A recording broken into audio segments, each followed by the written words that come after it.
السلام علیکم بچوں، آج علم کی اقسام کے بارے میں پڑھیں گے۔ 5 اقسام ہوتی ہیں: خطاب، لقب، عرف، کنیت، تخلص۔ سب سے پہلے پڑھیں گے خطاب۔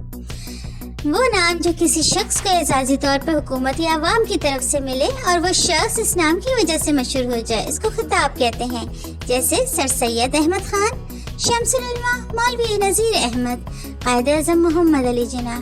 لقب کسی خاص خوبی کی وجہ سے مشہور ہونے والا نام لقب کہلاتا ہے۔ جیسے خلیل اللہ، کلیم اللہ، ذبیح اللہ، سید الشہداء۔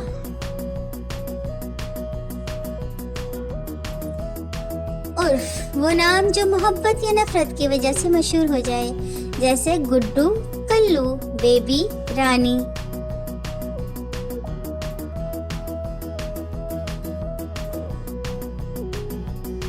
کنیت وہ نام جو ماں باپ، بیٹا بیٹی کی نسبت سے بولا جائے، جیسے ابو طالب ابن مریم بنت حوا۔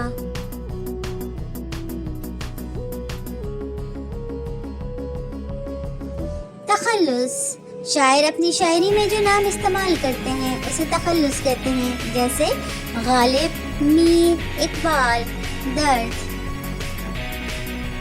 لائک کریں، سبسکرائب کریں، بیل آئیکن کو دبانا مت بھولیں۔